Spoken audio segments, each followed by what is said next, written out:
Bismillah. Sebelum itu kita semoga mendapat hidayah dan mati mendapat ridha Allah. Amin. Di sini ada kekeliruan menurutku.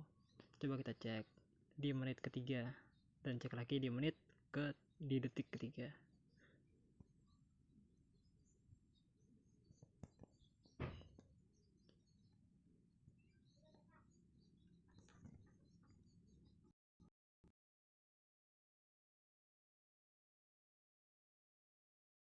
Dari Ustadz Firanda Adirja Al-Wahabi, misalnya bid'ah itu terbagi ya. Ada bid'ah ya secara syariat ya, yang benar-benar dolalah.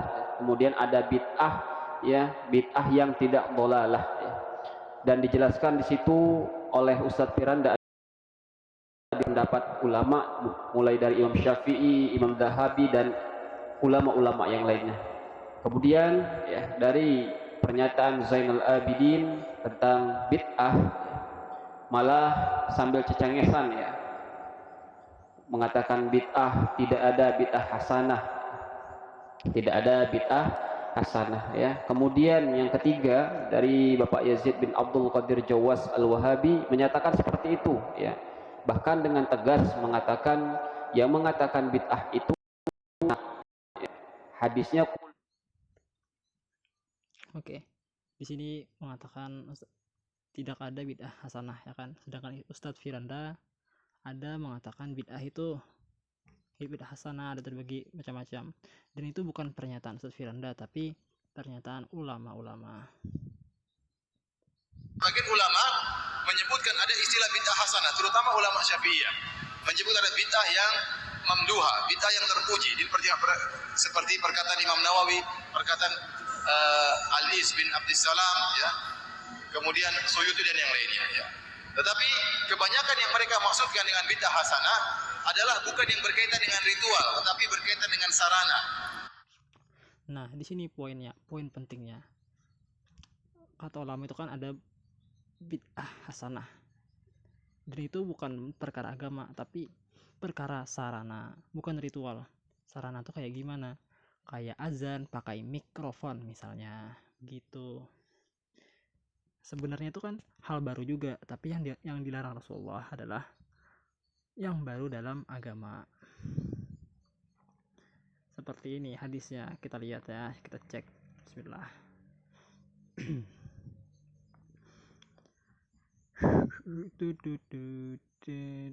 Nah, ini dia. Keren ya.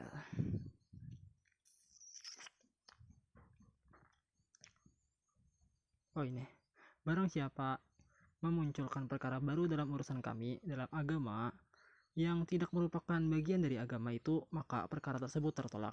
Al-Quran dan Sunnah, ya kan? Kami itu siapa? Allah dan Rasulullah. Dan seperti zikir 7 laksa misalnya, perkataan ulama sufi. Jika zikir 7 laksa itu dapat menebus kamu dari api neraka, siapa yang menebusnya? Tuhan.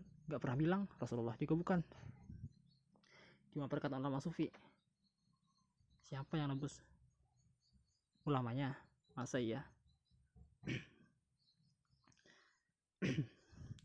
Dan apabila dikatakan kepada mereka, ikutilah apa yang diturunkan Allah, Al-Quran dan Sunnah, mereka menjawab tidak, tapi kami hanya mengikuti kebiasaan yang kami dapati dari nenek moyang kami.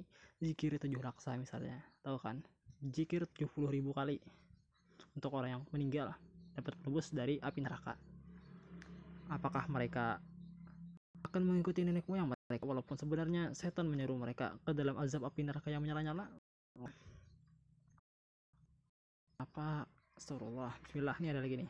Dan apabila dikatakan kepada mereka, ikut apa yang diturunkan Allah, ikuti sunnah dan Al-Quran, sahabat tabiin, tabiut tabiin, tapi mereka menjawab tidak, kami mengikuti apa yang kami dapati pada nenek moyang kami, ulama-ulama terdahulu kami.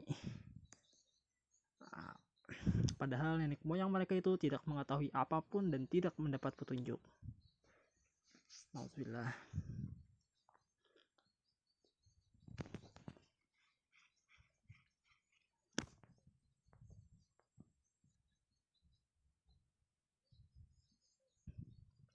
Dan di sini dia berkomentar membalas pesan saya yang di atas. Rodi Aswaja, melanggar hadis Nabi yang disampaikan Bapak Yazid berarti karena tidak ada bid'ah hasanah, menurutnya makna khulu itu semua. Artinya tuh gini pesannya tuh. Katanya Ustadz Yazid bilang kan semua bid'ah itu ada yang hasanah. Dan bid'ah yang dimaksud adalah dalam perkara agama ritual. Dan Rasulullah dalam hadis Rasulullah itu juga mengatakan dalam perkara agama dan hal baru dalam perkara agama. Dan yang dikatakan ulama-ulama Imam Syafi'i, di bawah Imam Syafi'i itu kan ulama-ulama mengatakan ada bid'ah dalam hasanah macam-macam itu. Tapi itu dalam perkara sarana, bukan dalam perkara agama. Dan itu pun bukan bid'ah karena bukan dalam perkara agama, tapi sama-sama hal baru. Jadi begitulah mereka sebut sebagai bid'ah karena sama-sama hal baru juga meskipun bukan dalam perkara agama. Karena yang hal baru itu apa? Zikir 7 laksa misalnya diwajibkan, tahlilan. Sedangkan itu ya astagfirullah, di kampungku sih gak diwajibkan ya, tapi banyak dilakukan. Sampai orang-orang awam, kalau orang gak ada suatu kelompok, suatu ibu rumah tangga yang gak melakukan itu, astagfirullahaladzim, dikata-katakin meskipun di belakang. Bismillah, semoga kita dapat hidayah, amin, dan mati mendapat ridha Allah, dan semoga diberi pemahaman, amin. Itu enggak ada nih. Demikianlah Allah mengunci hati orang-orang yang tidak mau memahami. Semoga kita termasuk orang yang mau memahami. Perkataanku jika sulit dipahami, semoga Anda mau bisa mengulang dan semoga bisa paham, amin. Dan hidayah dari Allah, bukan dari kami dan lain. Kami hanya pemberi peringatan. Bismillah.